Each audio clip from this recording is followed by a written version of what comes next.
Welcome to Newslaundry Chhota Hafta. For the full episode, subscribe because it is behind the paywall and only subscribers get access to uncut, complete content. Newslaundry Hafta is our weekly wrap of all that made the news, all that didn't, and all that should have and all that shouldn't have. We agree, we disagree, we critique, and occasionally we beat each other up. But it's all good fun. Subscribe. This is a Newslaundry podcast and you're listening to NL Hafta. अंग्रेज अपना लगान और news laundry अपना हफ्ता कभी नहीं छोड़ते. Welcome to another episode of Hafta. After missing a week, I am thrilled to be back. And before we start the Hafta and introduce the guests, I would like to thank all the subscribers who came for the meet in Michigan. Some of you came from Canada. I believe it's not that far, but it's still far enough. It's a different country. Actually, in the London subscriber meet, one had come from Switzerland just for the subscriber meet. And would like to give a shout out to Bablu. First of all, 28 of you showed up. I was expecting 16, so the table, and in America, it's not like India, na Panda Road. Sir, 16 ki table hai, sir, baki aage adjust kar lo na. Join kar do. They said no, like there is a maximum capacity, they'll be shut down because it's a safety violation. So somehow we managed. In fact, 2 of the subscribers who were local Michigan, who were just close to university, they said we'll go because they won't let all of us sit. So they actually left. After hanging out with us. But Bablu, you paid for everybody. I said no, they went says no, I'll pay. And then finally when I went to pay, this Bablu, who's a professor, who had come from Rochester, I think, had cleared like everybody's bill. So, and he refused to take money. So Bablu, thank you, buddy. You're like... And thank you all who came. It was memorable. We got some fantastic ideas. Heads up, Manisha, Jayashree, Raman sir, production. I've got a very long list of feedback and suggestions. Great. So we will be calling a meeting next week to discuss all the suggestions, feedback. And I have been invited by another university, probably in August or September. So I'm thinking that I'll go to Michigan purely because of how wonderful it was. And many people couldn't come. There were a couple of subscribers who came in the day but couldn't stay in the evening because they had other plans. They said if you could have told us a little earlier, we would have managed. So we shall have a really big ass subscriber meet, and this time Newslaundry hopefully will take care of it. And we won't be mooching off our subscribers who we are in any case mooching off. But that is our revenue model. So you can pay to keep news free. Click on newslaundry.com, go to the subscribe button and pay to keep news free, because when the subscribers pay, the subscribers are served, which is the public. And when advertisers pay, advertisers are served. And sometimes we are also served with free food and drink. So on that note of gratefulness and thanks, I'd like to introduce the panel. First, the 2 outstation birds. One is Jayashree and one is Manisha. Jayashree is from Chennai. Hi, Jayashree. Hello. Hi. And Manisha joined us from Dehradun, her hometown. Yes, I had a really fun time yesterday judging a debating competition in Vellum's Girls. Really? Unfortunately, Abhinandan, your school didn't win. Really? I'm not surprised. So there were a lot of schools there. There was Scindia, there was Mayo, there was Doon, Vellum's, RIMC. So who won? So who won, huh? Who won? Who won though? Lamatnia Boys Calcutta. And apparently they rocked the quiz competition also. They won. They were like way ahead of everyone else. And even the debating competition they won. Were the judges So Bengali? Lamat Boys Calcutta. Were the judges Bong? No. Judges were all Uttarakhandi. And with deep connections to Vellum's and Doon. Because I was the only one who hasn't studied here or doesn't have a husband who studied here. Everyone else was father was Doon, mother is Vellum's, Bhatija is, St. Joseph's. So Very good. I'm glad you had a good time. Then the other, I'm taking after, because when I wasn't here, I heard Manisha describe the in-house panel as Ghar Ki Murgi. So the outstation birds have been introduced. Now the in-station birds are yours truly, Abhinandan, Sekhri, and Raman Kirpal. Hello, Raman sir. Hi. And joining us, who is not the Ghar Ki Murgi, but has taken flight, a migratory bird, Apar Gupta. Hi, Apar. Thank you. Pleasure to have you. Apar, many of you, I'm sure, have heard of him or have read him. In fact, I read your editorial, was 2 days ago, 3 days ago. When was it? 3 days ago in the Express, right? Yeah. He's an advocate and the co-founder of the Internet Freedom Foundation. It's an NGO that advocates for digital rights and liberties. In fact, we had done an event in partnership with them at the IIC a couple of weeks back. His team at IIFF files petitions and undertakes advocacy campaigns to defend online freedom, privacy, and net neutrality. He was elected an Ashoka Fellow in 2019 and has since engaged in creating a model for digital rights advocacy in the country. He's written for multiple platforms, just like I mentioned, but he also written for Bar and Bench and The Hindu.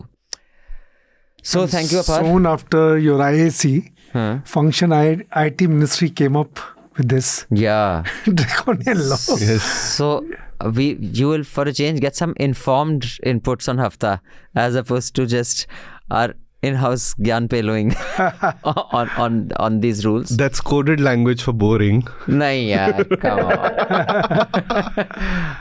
on. Hafta is not all that exciting anyway. But before we come to the sum and substance of what we'll be discussing, which will also include the Dalai Lama controversy, and in fact, there's a side of it which I hadn't seen, and that's one thing social media does. It opens up another side of things to you. We shall be discussing that. But let's get the headlines first, getting you all the way from Chennai. Yes, here are the headlines for the week. So the centre has decided to set up a fact-check body that will flag false information posted online about the union government. The opposition has described this as the BJP's deepest insecurity. On Wednesday, meanwhile, in an interview to the BBC, Twitter CEO Elon Musk says he does not know exactly what happened when Twitter took down content related to the BBC's Modi documentary. He also said some rules related to social media in India are quite strict and his employees must comply or face going to prison. Basically, Elon Musk's entire payloading gyan before he took over of freedom of speech, ye kar dunga, wo kar dunga, ye kar dunga, wo kar dunga, jhande gaad dunga. Nah, bhai, law is law. Abhi wo to pehle hi pata tha yaar. That was also the position of your predecessor. He's such a fraud, man. He's such a buffoon. Anyway. The Union Home Ministry on Thursday recommended an inquiry by the CBI into Oxfam India for alleged violations of the Foreign Contribution Regulation Act. The ED also registered a case against BBC India for alleged FDI violations. Wow. Gangster turned politician Atiq Ahmed's son Asad, who was wanted in the killing of a lawyer, was killed in an encounter by the UP Special Task Force in Jhansi. A co-accused called Ghulam was also shot dead. Yes, and it was much celebrated by headlines. In fact, I noticed that the thumbnails on YouTube of all the channels are really disgusting, yeah.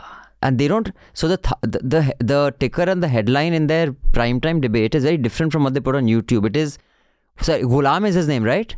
The aide, yeah. Ghulam tamam ab begum ka kya hoga? Some shit like that. What the fuck, man? They're like, this was also a ticker. Crass, uneducated buffoons are already running news shows here. Yeah. In election news, the Election Commission has granted national party status to the Aam Aadmi Party. It's withdrawn the tag from the NCP, the TMC and the Communist Party of India.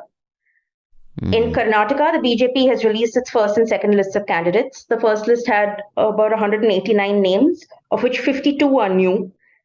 4 sitting legislators have been dropped, and subsequently, I think a deputy chief minister and several MLAs have now quit the party in anger. So basically, the problems that Congress was facing, now BJP is facing. No, the BJP wants to handle anti-incumbency, so that is why they are bringing in new faces. But I mean, these are things that only parties and power have to deal with. Na? Pehle, whenever the ticket distribution used to happen with Congress or something, it's like, jhagda ho raha hai. Har jagah hoga. It's not. Nirmala Sitharaman has said that those claiming Muslims in India face discrimination have no idea about ground realities. Yeah, although I think it was a bit of a self-goal, but again, here no minister indulges questions and cross-questions.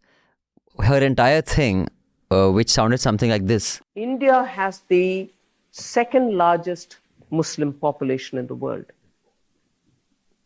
And the population is only growing in numbers. If there is a perception or if there's in reality, their lives are difficult or made difficult with the support of the state, which is what is implied in most of these write-ups. I would ask, will this happen in India in the sense, will the Muslim population be growing than what it was in 1947? So basically what she's saying is that if that is what happened all this time, it's not like it happened in the last 8 years, no? The population went up, all this. So it's no thanks to them, it's thanks to the Congress, right? I mean, shouldn't someone point that out to her? And what you're also I'll just volunteer comment here, is to also notice that it is also playing on a understated social phobia of Muslims population increasing. So it's not actually a justification. It's an expression of Islamophobia if you think about it deeply. She's done it a little more cleverly than, say, the ones who shout slogans at Jantar Mantar. But in essence, it's the same. Yeah, and very ironically, simultaneously, while this happened, members of the BJP and BHP have pledged the economic boycott of Muslims and Christians in Chhattisgarh's Jagdalpur days after communal clashes took place in the state. And let me guess, no action has been taken against them? Probably not. In Jamshedpur, internet services were suspended after communal clashes erupted between Hindus and Muslims following the alleged desecration of a Ram Navami flag. In Uttar Pradesh, the police have said members of the All India Hindu Mahasabha in Agra slaughtered a cow ahead of the Ram Navami celebrations in order to implicate 3 Muslim men. No, it's a very good... We have a good report coming up on this from Basant, which is actually a little more complicated than this headline, but we should stay tuned for that. It's a developing story. Yeah. And we have done one. And I think many more things are going to come out of it. Yeah, and ground reports is the essence of journalism. So do continue to contribute, subscribe, and pay to keep Newslaundry free. I haven't used this word in a long time in Hafta, but Mufat Khors who are listening to Chhota Hafta and are earning, let's see you loosen your purse strings a bit rather than sit and whine about how bad the news is. Ground reports is what makes news happen. And for that, we need to send reporters all over the country, not just close by UP, Haryana, etc. So do subscribe. But, I was just thinking this stuff like this, wanting violence, I don't know whether you read in today's paper, an 11-year-old boy was stripped and made to chant slogans. We're doing that story also. Jayashree Raman, no? It's going. Now it's spiraling. Now the teenagers have started this. He's 11, not even teen yet. Yeah. It's just 11, and the ones who have done it, they were also teenagers. They're not big guys. Yeah, they're all kids. All kids. So this is where we are going with our country. And meanwhile, Modi ji on Twitter is putting, on Insta is putting, dang, a montage cut to Eye of the Tiger. Dude, it is cringe, man. What are you, 12? And another eye-opener is a very good report in Hindu, which I'm going to recommend also. The Bihar violence, communal violence, 50 of the people who have been rounded up, they are between the age of 13 and 17. So this, is getting down to children now. It's been there. So if you see the end of Rakesh Sharma's Final Solution, it's a clip of a young boy saying that I'll take revenge on members of another community. And that's the most chilling takeaway from that movie. So the Calcutta High Court observed that the Ram Navami violence in Howrah district appeared to have been planned. It said there was a failure of intelligence gathering by the West Bengal police. On Tuesday, the IMF lowered India's economic growth projection to 5.9% from the 6.1% that had been predicted in January. This is for 2023-24. Also, this is significantly lower than the RBI's projection of 6.5%. India's goods exports also declined for the second successive month in March. It fell 13.9%, while good exports in 22-23 had risen 6%. Exports are dipping and imports are rising in our Atmanirbhar Bharat. Atmanirbhar Bharat, yeah. So that's the story. Add up. The equation doesn't add up. And that's the story. In more infighting news, Sachin Pilot held a day-long fast in Jaipur against the Ashok Gehlot government. He is demanding action against alleged corruption under the Vasundhara Raje government. Yeah, basically these two, Ashok Gehlot and Sachin Pilot should... It's a fight to be the chief minister of that state, simple. And I think also shows how toothless the Congress is. I mean, it's like neither wealthy enough nor scary enough to sort of quell this sort of internal rebellion. So and every 8 months they have this going. Yeah, every 8-9 months they. The thing is, caste goes in favor of Gehlot, and the other person, in terms of caste, he doesn't have that kind of consolidation.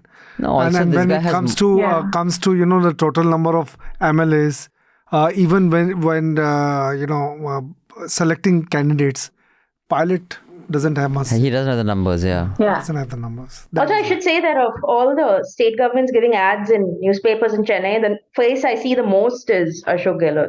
I feel like every other day he's on the front page, which is very strange. No, I think the Congress has finally settled down with Gehlot. Earlier, we used to see, they are, little shaky between the two. But I think with this act, finally they have, and Pilot also knows about it. Maybe he's going to start an independent regional party, another party in Rajasthan.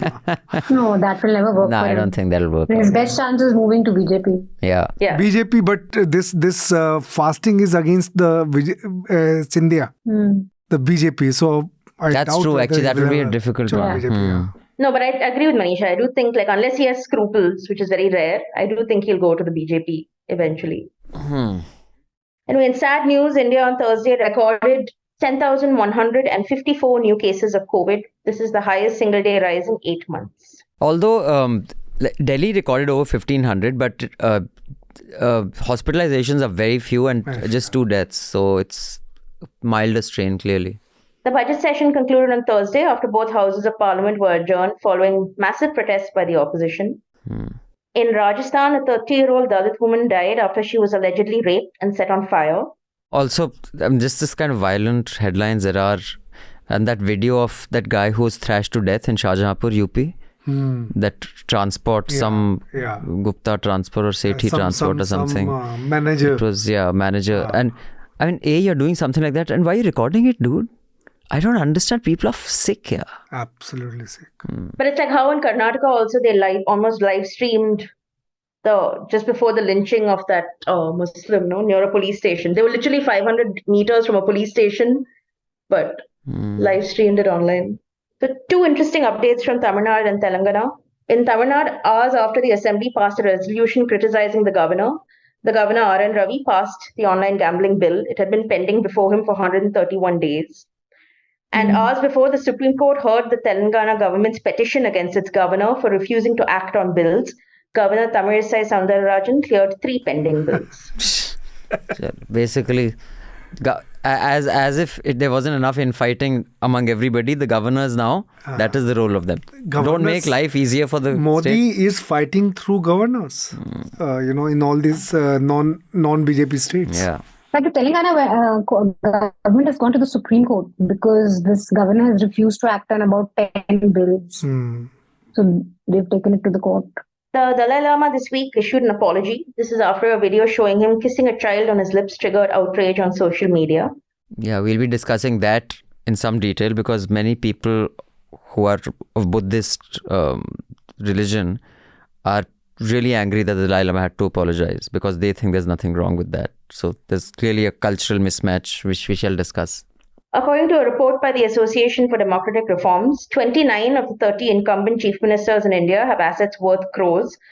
Andhra Pradesh Chief Minister Jagan Mohan Reddy has the highest assets of 510 crores, and while Mamata Banerjee has the lowest of 15 lakh. And there are around 10 charge sheets against Andhra Pradesh Chief Minister by CBI. Also, the second richest is Arunachal Chief Minister. Considering the part which has very, very little money. But the cases are now on the slow burner against Reddy, Jagmohan Reddy. But there are 10. I remember when I was with First Post, I had gone to Hyderabad and, I actively followed all those cases and reported. Also, we must keep in mind, this is what is accounted for. You see, this is all the stuff that is accounted for, that they have sitting in banks or assets or land. We don't know about other things. But I will say, each time this headline comes that so many MPs are crorpatis. I think the crorpati is a very misleading statement because technically most people in Newslaundry are richer than me because I don't have a single asset, right? But if someone even has a house that they inherited from their parent, that house is worth 2, 3, 4, 5 crores. Right. You see? Right. So liquid assets and just sitting, so it's all crorpatis. Now, if I'm living in a house which was given to someone by the parent, so that person's a crorpati, that person may have zero liquidity here. So I think this whole headline, the way it's a crorpati, it's kind of misleading. You could be a crorpati and you could still be living in very difficult circumstances, as many retired people are, because their house is their only asset. And which has a notional value. it has a notional value. They're not. Yeah, it's not. Yeah, who's going to sell the house and where are you going to live on the street? But is anyone else surprised that Mamata Banerjee is only 15 lakhs? No, not at all. No. She's famously known to be quite. Even then, 15 was a number I did not expect. Yeah, but Mamata Banerjee is like a Hollywood star. Like a Hollywood star never has to pay for anything. When he or she goes to a restaurant, someone picks up the bill. I need a car. I'll drive you there. I need to crash somewhere. You know that hotel, they won't pay. And it doesn't say much about what TMC has been doing in terms of all the cat money allegations and corruption and like making money for the party. That's a separate story. Who was that? But personally, Mamata is actually quite. Who was that minister from the? I shouldn't get this name wrong because I have in the awful and awesome which I have to correct. I killed off Manoj Prabhakar. I said, after Manoj Prabhakar and Francie Cronia's death, so a subscriber wrote, he says Manoj Prabhakar is alive. He is alive. I said, okay. Clearly, I haven't been following cricket or cricketers. But was it Indrajit Gupta? Was he a Communist Party or was he from the JP movement? He was a minister. Let me just Google the name. Indrajit Gupta was CPI. CPI, right? He also held a cabinet position at some point under. I think he was the Home Minister in the 90s. So he was Union Home Minister. When he died, or after, he used to live in that hostel in one room in near Connaught Place. I think there's a hostel for, I think it's the Communist Party. MPs. No, he was no longer an MP, but I think either it is the party office. There was just 1.5. He lived there. Besides Constitution Club. Yeah. He lived there till he died. He didn't have any home to go to. So there are people like that. Now, whether Mamata is that person or not, I don't know. But what I'm saying is, at least in the Communist Party, you will find such people. Anyway, the final headline Apar is looking at me like he disagrees, right? No, I'm just laughing because you're imagining Mamata Banerjee in a hostel. I don't want to be in that hostel, man. I'll get beaten up every day. Anyway, final headline is there are more noises about opposition unity. Bihar Chief Minister Nitish Kumar as well as Tejaswee Yadav have met Mallikarjun Kharge and Rahul Gandhi in Delhi. He also chaired a meeting with Arvind Kejriwal. Additionally, NCP Chief Sharad Pawar met Kharge and Gandhi in Delhi as well. So the opposition. That's the headlines. Clearly trying to. Also, we are recording this hafta on Ambedkar Jayanti, 14th of April, which is, I think for the first time, it's been declared a closed holiday. No. By the I central think it government. used to be gazetted holiday earlier also. Yeah, it was Always a gazetted holiday. That means even industrial establishments shut. Can I point out it's also Tamil New Year, which is very important. Is it? Yeah. Our dear Prime Minister was celebrating it with you guys yesterday. Yeah, me and Modi were celebrating. Then that's the headlines. Happy New Year. We should Thank you. end today's hafta with a Tamil song. Oh no. So we live in dread. Relax. I'm not going to sing it, Jayashree. I'll just play a very good one. So before Apar fills us in on the facts and myths of the fake news bill, we have another NL Sena up to cover the assembly elections of Karnataka. We have so far raised 1,13,500 at the time of recording this. Now I hope you will contribute because we don't want to take full page ads from either Mr. Bomai or anybody else to cover this election. So do contribute and pay to keep news free because we will be sending 4 people there, right? 2 editors, 2 reporters, and then the production team. Sir, kya kar rahe ho? Sir, aap bikwaoge gaadi. Anyway, so this 6,28,000 is the goal. At the time of recording this, we have actually collected 1,76,500. I do hope you will top this up. The last NL Sena, I think when we shut it down, we were just shy of topping it up. But guys, please top this up because elections, no matter what you think at other times, but you should not leave elections to be covered by revenue earned from government ads. Yeah, I mean, that is a disservice to everybody around, especially you. So do share this Sena link with your friends, family, encourage them to subscribe and pay to keep news free. And I shall keep harping on that till we can run 1,000-person organization with subscription money. So Apar, you have been bored enough. They can get this blocked do they give an opportunity to the news platform to say, hello, this is my evidence, this is no? Who are you? That's Who are you? Achha. This is the government, okay? And this is a report about the government. So the government is deciding if the report about the government is correct or not. And the justification for that, as per the Minister of State, Rajiv Chandrasekhar, in today's Indian Express is, quote, only the government has access to government data, and so it is almost impossible for any non-governmental entity to effectively fact-check content about the government, end quote. So RTI also, with this, he is also announcing कि RTI से कुछ नहीं मिल रहा. Death of RTI. That we have no rights to know what the government is doing. Apart, but like, what is the worst case scenario, right? Like, what if there is failure to comply? Like, but at the end of the day, who goes to jail and for how long? So, it's not about people going to jail or not. The rule has been made under Section 79 of the Information Technology Act, which provides immunity for all these service providers, which are internet service providers like Airtel, or social media companies such as Twitter, Facebook, etc. And it says that for any link which we post there, any comment which we post there, they are not liable if they comply with government directions such as taking down content. So, in effect, if they do not take this down and if they refuse, which they do not usually, but in case they do refuse, what does end up happening is that they may lose access, their business prospects may be dampened, etc., etc. Those are the kind of impacts which happen. Legal prosecution, going to jail, those may also occur, but they may occur in another form.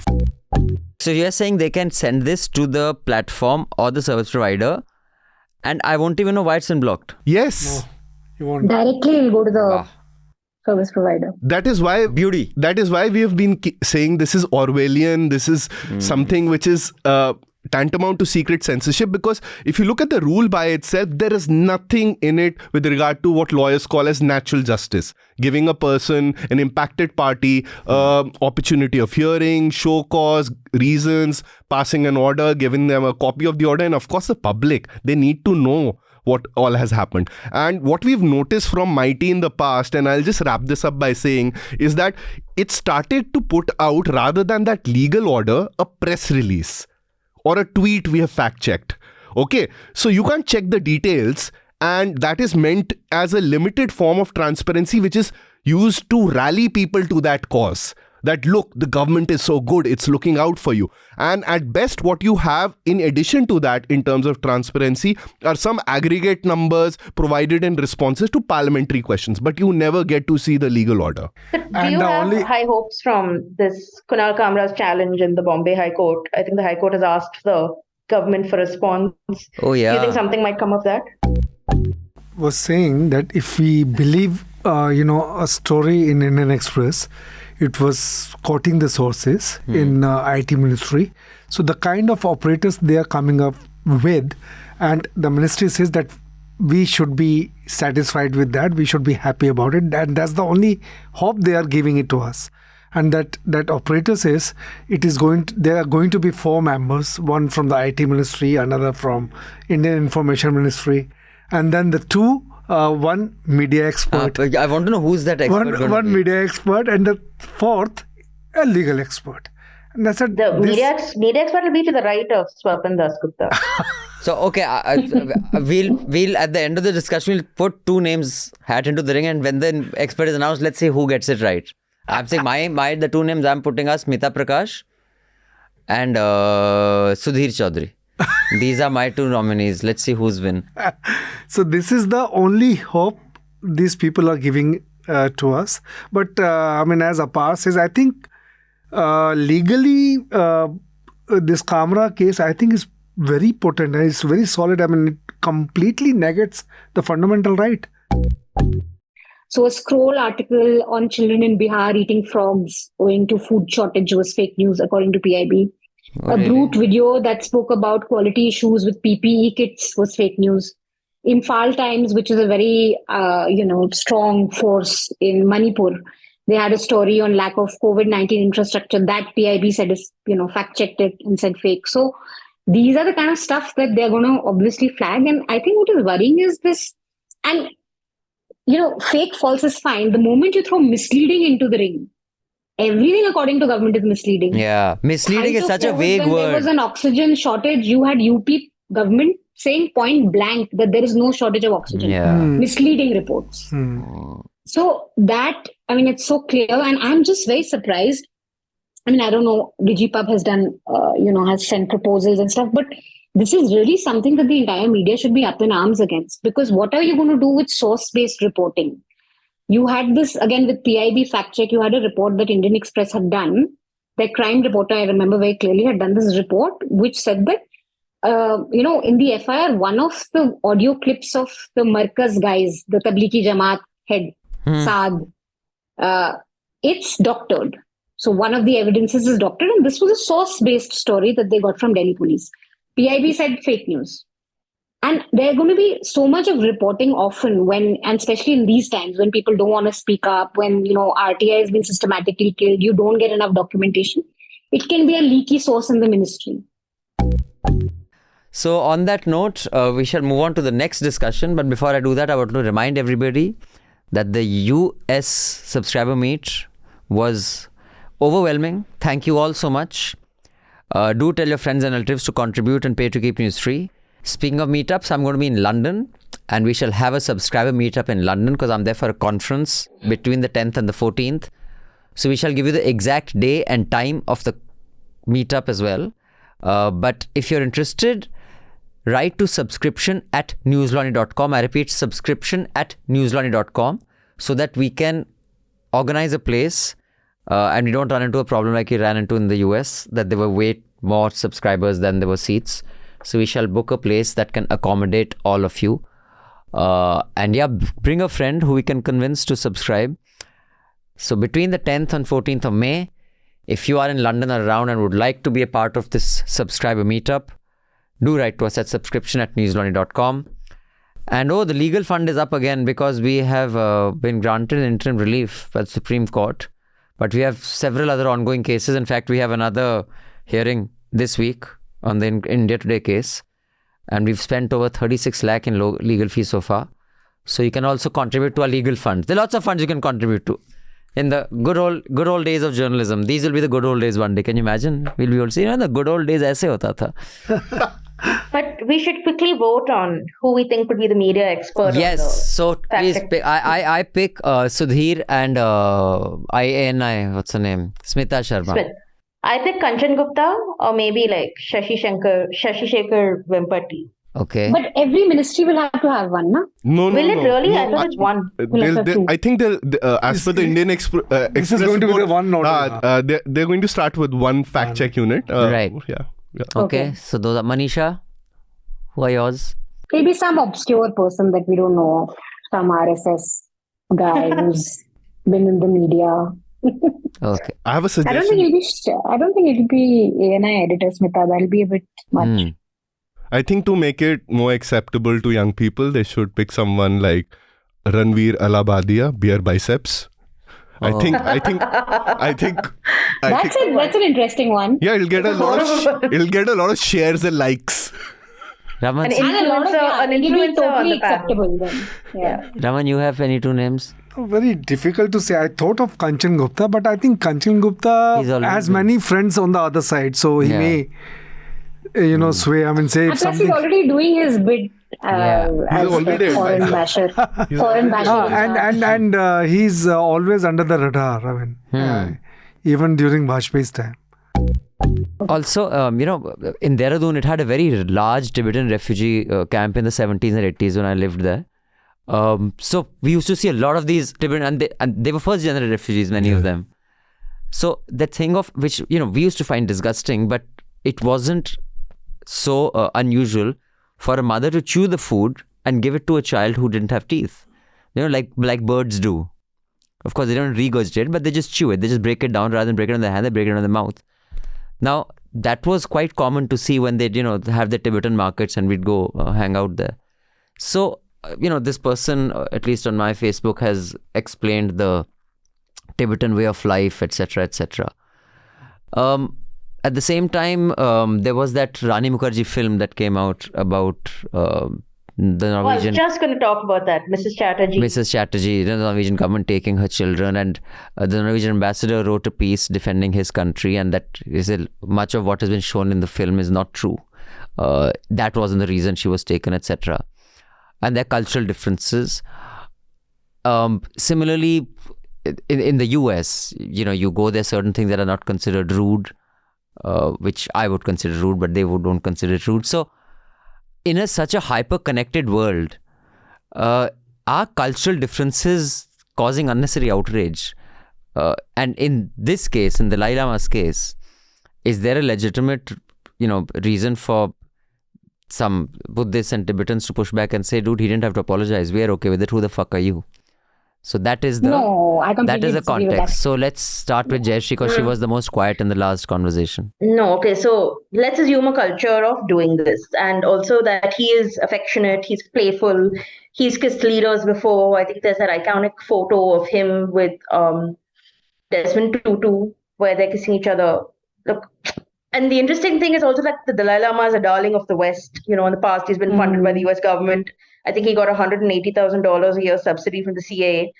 But whatever it is, I think there is no excuse for an old man to do it. You cannot use cultural differences as a justification of something that is clearly uncomfortable for a child. It is an explanation it's an explanation or a motivation, but I still would not call it an excuse. There are so many bad things that we excuse through blanket cultural differences. We see it all the time in India. We had that conversation on Hafta, how people said that molesting people in Holi, we're passing that off as Indian culture. It is not an excuse. And I think as an international figure, one who is so well-traveled, I think it was a extremely unnecessary sort of interaction to have taken place. I think he apologized because they realized this is a PR gaffe, that it's much too much of a PR gaffe for it to sort of be blown away. And I find it uncomfortable. I think calling the Dalai Lama an affectionate, playful man does not sort of excuse this sort of weirdness. Why people think they have a stake in this conversation is because the Dalai Lama, as well as Buddhism, has also a universalist appeal. It's not only a theological religion in that sense. It tries to prescribe ways of living to people with kindness, with selflessness. And I think this is a little incompatible, what's happened. I think it's about the other person, and if another person, especially a child, a minor, feels uncomfortable, there needs to be a greater level of thought. I'd like to see an on-ground report, and we don't have the money or resources, and I don't even feel get access. If 48 rounds are fired, can we count 48 bullet holes? Where all were they fired from? Yeah. Is it a closed space? Is it open? If 48 rounds are fired, are there villagers within a 500 meter or 1 kilometer? Did they hear 48 rounds being fired? It's just convenient that any of these encounters that happened, there was no bloody eyewitness here. And for news to celebrate that, it could be you, it could be me, it could be any of them tomorrow if there's a different government. How can you celebrate that? And I mean, Suhasini had that tweet that it shows a failure of the state. It's not an accomplishment. I think I'll just start by saying that it could happen to any one of us, and it's important to realize that, because think about your last interaction with the police. Was it pleasant? Was it an interaction in which you felt comfortable? And there have been incidences how what are called as encounter killings usually start building a greater level of unaccountability in police departments. In fact, I remember a press report more than, I think so, close to a decade ago or something, in which a businessman was shot dead in somewhere in Connaught Place. I remember. Yes, you remember? It was, yes. It was, they were looking for someone else and they already knocked off somebody else. Yes. But that time they were witnesses.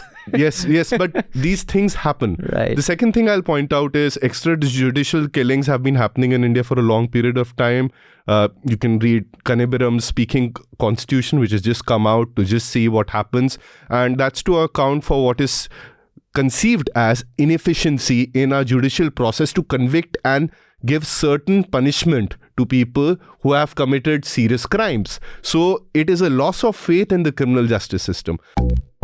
I think the fact that you have to give that disclaimer is probably the saddest part. I also wanted to talk about the Hyderabad case that Apar brought up, which is that, so I think the police, they were accused and arrested on charges of rape. And the police claim that they'd taken them for reconstruction of the crime or whatever, and the accused tried to snatch their guns, and so they were gunned down. Da, da, da. Yeah. And I think later the Supreme Court Commission said that they found that they were deliberately fired upon with intent to cause their death. They also found that 3 of the 4 were minors, even though the police, I think, had claimed that they were all above the age of 20 or were 20 years old.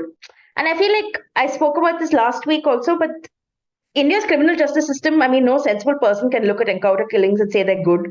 And we know none of them are genuine, even if you assume they are. It just shows sheer incompetence on the part of the police. In so many cases, they're prisoners under arrest, awaiting transport, situations where there should be no real cause for them to be killed. So to me, it's just malicious extrajudicial murder. And as I said last week when we were talking about custodial violence, I think violence is so ingrained in Indian policing. Indian policing is poorly paid, poorly trained, poor infrastructure, poor investigative techniques. We use jugaad approaches like informers and violence. And the worst manifestation of this is encounter killings. All of you listening in, the Chhota Hafta, do subscribe so you can listen to the entire Hafta. We will see you again next week with the Hafta. Till then, subscribe, pay to keep news free, because when the public pays, the public is served. When advertisers pay, advertisers are served. Thank you. Goodbye. All the Newslaundry podcasts are available on Stitcher, iTunes, and any other podcast platform. Please subscribe to Newslaundry. Help us keep news independent. To catch all our podcasts on news, pop culture, current affairs, and sport, visit newslaundry.com. Follow us on Facebook, Twitter, and Instagram, and subscribe to our YouTube channel. Sun liya Afrika, mufat khoro. Not to brag or anything, but Newslaundry Hafta features in the top 50 in the world on SoundCloud in the news and politics category for podcasts. So do subscribe and see what you're missing, because when the public pays, the public is served. When advertisers pay, advertisers are served. Subscribe, help keep news independent and free. All Newslaundry podcasts are available on iTunes and Stitcher and any other podcast platform.